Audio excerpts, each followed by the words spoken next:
David and Jacko, The Zombie Tunnels by David Downey. Scratches in the night. The scratching noises were back. It was the third night I hadn't been able to sleep properly. At first, I thought it was because Mum and Dad had bought me a waterbed. I mean, who has one of those? But then I heard it.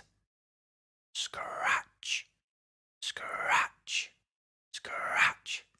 It wasn't high-pitched, like fingers down a chalkboard. It was dull, like the sound you would make if you forcibly dragged your fingers down the back of your bedroom door about 10,000 times, not caring if they were bleeding. Pretty spooky in the dark. Each night they woke me up at about 2 in the morning. They were soft, but they repeated over and over until I got up and turned on the light. Then they would stop. And I would lie awake wondering what the hell it could have been. A possum, perhaps. We had had possums before. Dad used to feed one by the pool until it bit him and wouldn't let go. That was pretty funny. He was cursing and waving him around, but the little beggar wouldn't give. Dad ended up jumping in the pool and holding the possum under water until it swam to the surface to breathe. But this didn't sound like possums. They tend to scuffle with each other and make louder noises, not soft noises like these, and not only when the lights were off and I was in bed. Even my little dog Jacko seemed put off by the noises. He normally slept in the doorway, half on the tiles and half on the carpet. He wasn't allowed on the carpet because of his fleas, but whenever I woke up, he was awake too, looking confused with his little head cocked to one side. This time, I didn't go back to sleep. I just lay there with the light on until morning came. I was going to be in a bad mood all day. Brandy. I finally got out of bed when I heard a noise in the kitchen. Even when I wasn't annoyed by scratching noises in the night, I tended to wake up before everyone else. It was both good and bad. Good because I had time to do things I wanted to do, and bad because it'd be pretty boring being awake in an empty house for 2 hours. I wandered down the hallway and into the kitchen. Dad was sitting at our oversized table eating toast and drinking tea, reading the newspaper. He did that every morning, as far as I could tell. I made myself a bowl of cereal and sat down next to him. I like reading the comics, so I grabbed that bit of the paper when Dad was refilling his tea. "Morning," said Dad, as he looked up from under his glasses.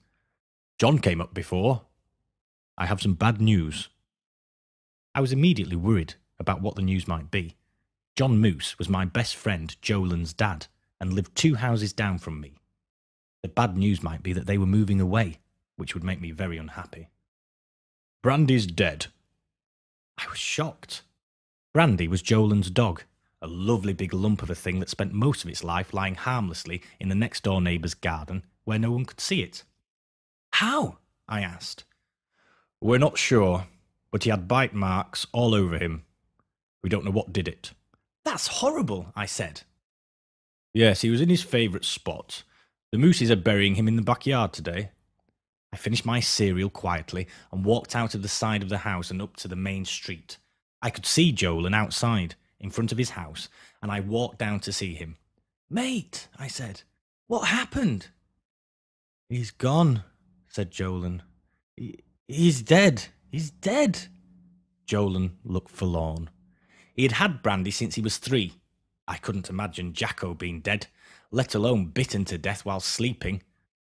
"I'm sorry, mate," I said. Jolan looked up, his eyes moist and blinking. "Yeah, something had a go at him, all right. It wasn't just bite marks. Something was eating him. Chunks of flesh were missing all over. Even his insides are half gone." "What would have done that? On Sabbath Street of all places?" I didn't know. We both just looked at each other. The cupboard. That night, the scratches were back again. I slept badly, anticipating them, and sure enough, at around 2 in the morning, there they were, soft and spine-tingling in the darkness. Scratch, scratch, scratch. After about 5 minutes of it, I couldn't take it anymore. The lack of sleep was getting to me, and whatever it was, possum or tree branch, it had to go. Or I had to move bedrooms. I got up quietly, in the hope I could find out what was making the sound. I inched off my bed and tiptoed in the darkness towards my window. Scratch, scratch, scratched. I shivered. It really did sound like someone scratching the wall with their bare, blooded fingers. But why would they keep doing it over and over and over? It didn't make sense. I peered out of the window, not a tree branch or a possum to be seen. Scratch, scratch, scratch. Unless I was going completely bonkers, it seemed to me that the scratches were coming from within my room. Perhaps the possums were in the roof, I thought. Scratch, scratch, scratch. I followed the sounds as though I was in a game of Marco Polo. I might as well have had my eyes shut. It was that dark in my room. The scratching sounds seemed to be coming from the cupboard where I kept my clothes. I mean, what the hell? What was this? A bad kids movie? It was probably a possum or perhaps even rats locked in there. I would probably find a nest made out of old newspapers and have to clean up the rat poo. But now Jacko had joined me, cautiously staring at the cupboard. I didn't mind that he was on the carpet. Not that I was scared or anything. Scratch, scratch, scratch. The sounds were definitely coming from the cupboard. Whatever was making those sounds, and surely it had to be an animal, was right inside. It was freaking me out, so I turned on a little torch and looked at Jack. Well, mate, this is it, I said.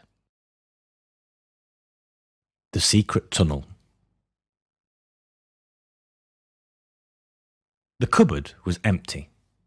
Well, it was empty except for the clothes that I kept in there, and the shoes, and my soccer ball and cricket bat, except for those things. Then I heard it one more time. Scratch. It teetered off softly, and then there was nothing. I looked around with my torch, but couldn't see any rats, or mice, or possums, or anything that could be making the noise. And yet, it had come from my cupboard. It must be in the walls, I thought. Living in the walls. I pulled my clothes out and threw them on the floor. It occurred to me that Mum wouldn't be pleased, but I kept going, throwing the rest of my gear onto the floor until my cupboard was down to empty shelves. I fiddled with one shelf until I worked out how to unclip it. I threw it on the floor too, along with the other 5 shelves. It was just me and the empty cupboard now. I ran my fingers down the wall. Scratch. Not exactly the same, but close. Perhaps I had a lighter touch. I bent down and crouched on my knees, running my hands all over the wall in the torchlight to see if there were any rat holes or the like. Nothing. I went to get up, but Jacko brushed past me into the cupboard and barked. Jacko, I admonished. Worried he would wake Mum and Dad up, I reached out to grab him from the back of the cupboard and lost my balance slightly. I had to lean against the wall to stop myself from falling and squashing him. Click. The wall moved, ever so slightly, about an inch. I was confused. I shone my torch all over and saw a black slit on the far left. What the hell? I reached round the slit with my fingers and pulled it slightly. The wall slid to the right, revealing darkness. There was a secret tunnel in my bedroom. The zombie. There was no sign of anything that could have made the scratching noises. The tunnel was just big enough for 2 adults to walk through, side by side. My torchlight didn't go very far, but the tunnel seemed to descend pretty steeply, pretty quickly, going under the house, as far as I could tell. I'd just decided there was no way I was going to find out where it went, at least not in the middle of the night, when Jacko ran past me into the darkness. Crap! I went after him. I had no choice, after everything we had been through together. After an initial rapid descent, the tunnel went left for about 20 metres and then joined another tunnel which, as far as I could tell, ran the full length of my street. Peering into the tunnel with the help of my torch, I could see side tunnels coming off the main tunnel at regular intervals. The tunnels must connect every house in the street. There was still no sign of Jacko. I had to decide whether to go left or right. And knowing Jacko's tendency to run downhill, given a chance, I turned left. My torch only lit up about 2 metres ahead, so I didn't know what I was in for. I just hoped that he hadn't run into one of the side tunnels. I couldn't stand the thought of him being trapped down there for weeks before meeting a grisly end. "Jack," I whispered. "Jacko." I wasn't sure why I was whispering, but to be honest, I was still freaked out, so maybe that had something to do with it. It had occurred to me that I could end up the one lost in there for weeks, and all of the side tunnels did look the same. Taking a tip from Hansel and Gretel, I retraced my steps and dropped my watch in the middle of the path next to my side tunnel. Taking a tip from Hansel and Gretel, I retraced my steps and dropped my watch in the middle of the path next to my side tunnel. It was no breadcrumb trail, but at least I would know when to turn right. I headed off back down the hill. After a minute or so, I came across Jacko. He was in the middle of the path, staring at a side tunnel. "What's up, mate?" I asked him softly, pleased to see him. Jack didn't reply, but his little tail did start wagging back and forth quickly, which told me he was pleased to see me. He kept his eyes fixed firmly on the side tunnel. "Come on, mate," I said. "Time to go home." Jack turned and looked at me. He seemed agitated and in no mood to follow. It was then I heard it again. Scratch, scratch, scratch. A shiver went down my spine. The sound came from the tunnel. I thought for a moment, and as far as I could tell, this tunnel would lead to the moose's house. For all I knew, the rat or possum, or whatever it was bothering each of us every night with its scratching. It was strange that Jolan hadn't mentioned it. Perhaps he had been too upset about Brandy. What had happened to Brandy anyway? "Okay, mate," I said to Jack. "We've come this far. We'd better see what sort of night creature is making the creepy sound. Perhaps we can catch it." And with that, I crept down the tunnel, slowly, as I knew it would be short. I covered the torch with my hand, reducing the light to a mere shimmer, so as not to startle whatever was making the noise. Scratch, scratch, scratch. I turned the last corner in the tunnel and shone my dim light towards the end. A man stood facing the wall in the dark, hands by his side, still. Fear gripped my body. His clothes were practically falling apart, and he stank. Like all the stinks in the world had decided to call this guy home. He stank of rot and slime, and dark and dank, and spew and gunk. And death. He stank of death. Death was the main stink, I decided. He must be homeless. I started to move backwards when the man's right hand slowly reached up high and then pressed against the wall. Scratch, scratch, scratch. Another chill went through my body. There was something wrong with the back of the man's hand. It was, well, rotting. Flesh was peeling off, and it was black in places like it was frostbitten. From what I could tell, his fingers didn't look so good either. I wasn't sure if they were all there, but they left a bloody trail on the wall as he scratched. I was really freaked out now, petrified. I had to get out of there before this guy, who was clearly homeless and on drugs, spotted me. He probably killed Brandy with his teeth. That's when Jacko barked. Now, Jacko and I are normally the best of mates and go out of our way to look after each other, but at that moment I didn't really think he had my best interests at heart. Perhaps the shock of seeing this guy had defeated his usual good sense. It didn't really matter why. The man's hand dropped to his side and he moaned. He moaned. What sort of man moans? It was awful. Slow and deep and terrifying. I was so scared I couldn't move. Literally. I was frozen, listening to a moan that could have come from someone dying of the plague. Then he turned around, slowly, and looked at me. His face was a nightmare. One eye was deflated and half oozing out of his skull. Bits of his face were missing, as though they had rotted and fallen off. One of his lips was gone, and I could see his teeth, which were brown and yellow and crumbling. There were also chunks missing from his filthy hair, as though his whole head was decomposing while he was still alive. How could this guy still be alive? Was he? I didn't want to find out, but I still couldn't move. I was stuck. He put out both of his hands towards me and continued moaning. He was only about 2 meters away. One foot shuffled out in front, and then the other. He walked awkwardly, as though he didn't really know how to, or had lost his balance. He moved slowly, but if I didn't work out how to break my terror lock, then he was going to wrap those putrid hands around me in about 10 seconds. 7 seconds.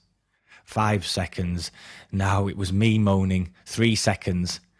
Then, like a bullet out of a gun, Jacko was off. Snarling and using legs only 3 inches long, he ran straight towards the hideous creature, using the only attack method at his disposal. He bit hard into the man's ankles and started shaking his head back and forth. The man paused and looked down at Jacko, thrashing at his feet as though a fly had landed on him. Jack thrashed even harder, and I could see the man's skin tearing as he did so. The man moaned some more and reached down with his disgusting hand towards my little friend. The threat to Jack seemed to give me strength. I swung my arm towards his bent head. I connected with a dull thud, and I could feel the flesh give way beneath my fist. He swiveled to one side before slipping to his left. Jack, who was to his right, was flung off and landed roughly near the wall. The creature's foot had detached and was planted firmly in Jack's mouth. "Come on, mate," I said hurriedly. "Let's get out of here." Without waiting for a response, I scurried down the tunnel and turned right to return home. Jack followed right beside me. In the distance, I could hear the creature following us, one leg awkwardly dragging behind the other. Within moments, we were back to my watch, which I collected before turning right again into my own tunnel and heading into my cupboard. I fiddled with the sliding door and managed to click it back into place before returning to my room and turning on the light. Jacko sat beside me looking pleased with himself. He had the decomposing foot in his mouth. Before I could do anything, my door burst open. It was Dad, who was well prone to opening my door without any notice, no matter what the situation. He had his shirt off and seemed to be looking for something. "Have you seen my glasses?" he asked. He looked at me, as I was still panting, and then down at Jacko, who still had the foot in his mouth. Dad squinted at the foot for a moment. "Hey, nice foot," he said. "Did Grandma buy that for you?" I mumbled something about the magic shop, but Dad was already looking through the junk on my desk. After he left, I collapsed in the bed. Jack may have been proud of himself, but I was in a bad way. I was shaking, no doubt in shock. What had just happened? There was no way that guy could have been alive. Half of his face was missing for starters, and he didn't react at all when his foot came off in Jacko's mouth. And why did his foot come off anyway? That didn't make sense. Jacko was so small. The guy either had leprosy or, well, either that or he was dead. Dead and walking around attacking people like something in the movies. Like a zombie. My brain didn't want to believe that, as I tend to be a pretty rational kid. But there was no other explanation for it. I'd just been attacked by a zombie. Jacko yelped. I looked down. He had dropped the foot, which was now on the floor. I went to pick it up when one of the toes moved. And then another. The dead foot was still alive, so to speak. It started inching its way towards Jacko, toe length by toe length. It would have been comical if it wasn't so disgusting. What was it going to do if it made its way to my dog? Tickle it? I put the basket over the foot, which trapped it for the time being. I was exhausted. I lay back on my bed and thought for a moment. What did I know about zombies? Very little. The movies said that you had to smash their brains to kill them, and if they bit you, then you would turn into a zombie yourself. Whether or not that was true was anyone's guess. All I knew was that I was tired, had been attacked by a zombie, and hadn't slept for 4 nights. It was time to catch up. The foot and the potatoes. I woke up and licked my lips. They were dry, and I was thirsty. I looked down and saw that Jacko was asleep on the carpet. My bin was knocked over next to him. My bin! I sat upright quickly, and my head hurt. Perhaps I was sick. Did I really have a fight with a zombie last night? It seemed unlikely. I hopped out of bed. My clothes and my shelves were still all over the floor, so at least I hadn't dreamt that bit. I took a look in my cupboard, which didn't seem half as scary in the daylight. Not scary at all, in fact. Pretty confident I was being foolish, I pressed against the back of the cupboard wall. It clicked open, and I pulled it aside to reveal the tunnel, still as dark as I remembered. Jacko was awake too, and I picked him up. He smelled of cabbages and rotting fish. It was real. It all happened. I quickly closed up the tunnel door and shut my cupboard. I rammed a chair up against it so it couldn't be opened from the inside, at least not easily. Head spinning, I walked with stinking Jacko under my arms down the hallway to the kitchen where Mum and Dad were eating breakfast. "Hi, Davy," said Mum. "Have a good sleep." "We were a bit worried about you," said Dad. "You've been asleep all day and all night." That explained the headache. I was dehydrated. I took Mum up on her offer of orange juice and took a deep swig. It helped, and I took another. "You haven't seen Jolan, have you?" asked Mum. "Yeah, yesterday we spoke about brandy," I said, refreshed. "Why?" "It's just that John was up asking after him before," she said. "Apparently Jolan was gone this morning, and John thought he might have gone down to the creek with you to fish for yabbies." I was immediately alarmed. My best mate was missing, and I knew for a fact that a rabid zombie lived in a tunnel that led directly to his room, and that the zombie had eaten his dog just yesterday. But I couldn't tell my parents. What would they think? I knew what I thought. The zombie had either eaten Jolan, or Jolan had explored the tunnel as I did and had gotten trapped down there. But if the zombie had eaten Jolan, then I was pretty confident that his parents would have found his body just as they did Brandy's. So that meant Jolan was trapped in the tunnels. Tunnels that contained at least one member of the species of the living dead. I had to do something. I excused myself from breakfast and thought up a plan. It was pretty simple. I had to go back down into the tunnels and rescue my friend. I had to assume that meant I was going to run back into the zombie. I had to be prepared. I went into my brother's room and looked under his bed. He kept all of his precious things there, such as his prized baseball bat our Uncle Bill had given him for his 5th birthday. It was way too big for him, but I thought it would be fine for my purposes. That is, to smash a zombie's brains out. I started towards my room when my mother called out again. "Oh, and David, can you take this foot away, please? I found it in the pantry and its toes were waggling all the potatoes. Dad says Grandma bought it for you, but I don't like it. It really stinks." I ran and grabbed the foot. The toes were waggling, as Mum said. She and Dad were getting ready for a walk, so I waited until they had put their shoes on and left before I put the foot in the microwave. 1 minute should do it, I thought. Or perhaps 10 minutes would really do it. The microwave started and the foot went round and around. The toes waggled, and then waggled some more. Soon they were waggling furiously. What else could they do, I thought? They couldn't die, as they were already dead. So I guessed they would just keep waggling. At least until the foot exploded at about the 6-minute mark. The toes weren't waggling then. By 10 minutes, they were just charred chunks of flesh. I spent another 10 minutes scrubbing the microwave, wishing that I had put the damn foot into the garbage can. If Mum caught a whiff of exploded zombie foot in her oven, she would kill me. I used some extra disinfectant at the end just to be sure, and made a mental note to never again eat the microwave frozen vegetables with dinner.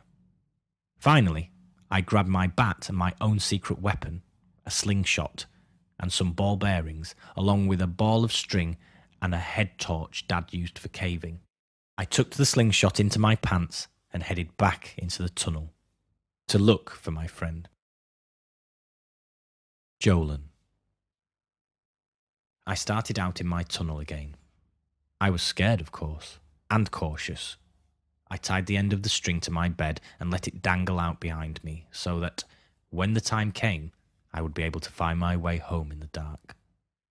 The head torch wasn't bad, and I could see a bit further than I could the last time.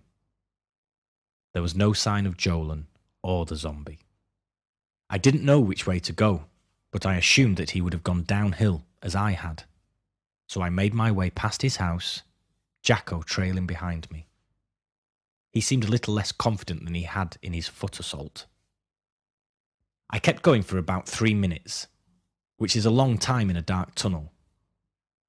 At that point, I came across a T-junction, where I had to choose left or right. I stopped and listened. There was no scratching or moaning to be heard. "Jolan," I whispered, too scared to speak any louder. "Jolan, are you down here, mate?" There was no reply, but ever so faintly, I could hear water trickling towards the right. I figured that would be the way he would head, if only to get a drink after a night in the tunnels. I headed in that direction, which tended down further into the ground. A couple of minutes and several twists and turns later, I came into an enlarged cavern. I looked around and rocks on the roof sparkled in the light of my head torch. The path was surrounded by streams of black water, some of which had rocky growths that reached all the way to the ceiling. I saw something lying next to a pond on the other side of the cavern. I crept closer and hid behind some rocks. Whatever it was, it dragged itself over to the creek edge and cupped some water in its hands before drinking deeply. I took a guess a zombie wouldn't do anything like that and called out, "Jolan!" The shape looked up and my torchlight fell directly on it. "David!" It was Jolan, but he didn't look to be in good shape. He looked tired and drained, and his eyes were bloodshot. I hurried over to my friend and touched his shoulder. "Mate, are you all right? What happened?" Jolan explained how he too had been awakened night after night by the scratching, and he too had explored the tunnel. What else was a curious boy to do, after all? "I just explored and explored. I wasn't scared at all, but then my torch stopped working, and I got lost. And someone attacked me." "Attacked you?" I said. "Are you okay?" "The bastard bit me. Of all things." But he was really slow and I was able to run away. I followed the water sound and ended up here a few hours ago. I don't feel well, though. I'm really thirsty. I didn't know how to tell him that he'd been attacked by the living dead. It just didn't seem to make sense, even to me, and I knew it was true. So did Jacko, who was pleased to see Jolan as well. "Come on, mate, let's get you home." I helped him up, and he winced. "This is where the bastard got me," Jolan said, pulling up his sleeve. I gasped at the sight of it. A mouth-sized chunk of flesh was missing from his arm. Strangely, it wasn't bleeding. Instead, it seemed to be festering, as though already infected. "It's nothing, mate. Here, let me help you," I said, as I started walking him out of the cavern. It was then we heard the moan. It was the same moan as before, quiet and awful, but this time it reverberated throughout the cavern, as though a choir of zombies were taunting me. "What the hell is that?" said Jolan, tired. "I've heard it a few times." "Don't worry, mate," I said. "Everything's going to be fine. Let's just follow the string and we'll be home in a jiffy and get you some help." I couldn't tell where the moan was coming from. With the reverberations, it seemed to be coming from everywhere. We shuffled along together, me supporting his weight as we followed the string. We took one turn, then another, until I would have felt quite lost if it wasn't for the string. All the time the moaning continued until it seemed to be even closer. Finally, we took a turn I really didn't recognise at all. And there, sitting on the floor, was the revolting zombie, with the string coming out of his mouth. He was eating it and had led us right to him. Ah! He moaned some more at the sight of us and attempted to get up, despite his missing foot. "What the hell?" screamed Julian. "What is it?" "It's what bit you, mate," I said. "It's either a crazy guy on drugs or a zombie. I think it's a zombie or something like that. We've got to be careful, mate. I think it's what ate your dog. And it will eat us too if it gets the chance." Jolan tensed in horror. I was also petrified, but unlike last time, I knew what to expect. Sort of. The zombie started lurching towards us. Given Jolan's state, there really wasn't much point in running. I wasn't going to leave a mate behind. The zombie was about 10 metres away and closing. We had to come up with a plan. I let Jolan slump to the ground and pulled out my slingshot. I took out a handful of ball bearings from my pocket and loaded them in the pouch. I pulled back the rubber strap and let rip at the lumbering horror that approached. At that range, the ball bearings had no choice but to hit their mark, and with some force. One tore into the creature's cheek and another into his throat. A third took out his good eye, which meant, to me at least, that he should be blind, as his bad eye surely wasn't good for anything except drooping down his cheek. The creature moaned some more, but didn't otherwise seem to be put out by his lack of sight. He kept coming at us, arms outstretched. "Come on, mate," I whispered. "This is our chance. We need to slip by him." I lifted Jolan again by the arm and moved him to the far right of the tunnel, away from the zombie's approach. The zombie kept going in a straight line, so the plan seemed to be working. We inched our way down the tunnel wall, getting closer and closer to the zombie. Jacko followed behind us reluctantly. My heart raced faster and faster as the zombie approached. It seemed like time slowed, but eventually he was right next to us on the left side of the tunnel as we huddled on the right. The zombie chose just that moment to let out a particularly gruesome moan. Jolan, who still seemed to be in shock and hadn't had time to process the horror of what had happened, groaned in return. It sounded limp and pathetic compared to the voice of the undead, but it was loud enough to get the zombie's attention. The creature swerved to the right, arms outstretched. I dropped Jolan again to the ground and brought up my arms to ward the zombie off. His bloody fingers wrapped around my left arm and slowly pulled me closer to him. I shot my right arm out into his chest to stop him. We stood in this slow embrace for a moment before his teeth started chomping. Chomp, chomp, chomp, chomp. Obviously, whatever process a zombie's brain engages in had determined that it was time for him to devour some flesh. My flesh. He pulled me harder and harder. Clearly, zombies were strong because I was having trouble keeping him away. In fact, there was no doubt he was stronger than me because I seemed to be getting drawn closer and closer. Jacko was growling and gnawing at the zombie's bloody leg stump, but that didn't seem to faze him in the slightest. I was now only 5 inches away from the zombie's face. As his lips were half missing, I could see exactly what I was heading towards. He didn't seem to be taking a breath as such, but up close the stench of death made me even weaker. Chomp, chomp, chomp, chomp. I was only 3 inches away from the zombie's chomping teeth now. They were crumbling and rancid, but could clearly tear some flesh. I was coming to my end. Chomp, chomp, chomp, chomp. By this stage, my face was right next to his mouth. I closed my eyes and hoped it would be quick. "Ah!" cried Jolan as he leapt off the floor and smashed down a giant rock on the zombie's head. It crushed his skull and the chomping stopped. Brains oozed out of his crushed skull as the creature collapsed to the floor. dead a second time. Jolan collapsed down in a heap next to him. The final walk. I too slumped down the wall.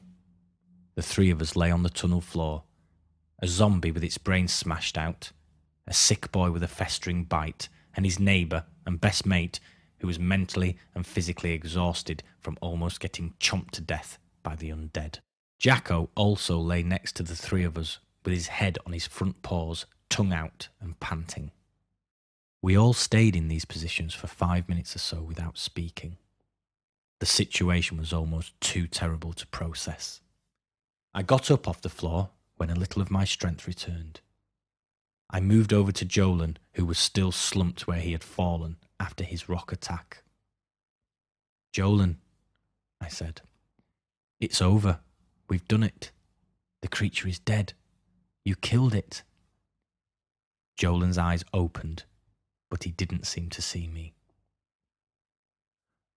I don't feel so good," he whispered. "Come on, mate, I'll help you." I tried to pick him up, but he was a dead weight. His eyes were closed again. "Jolan!" Jolan's eyes opened slowly, just a little. "Sorry, mate."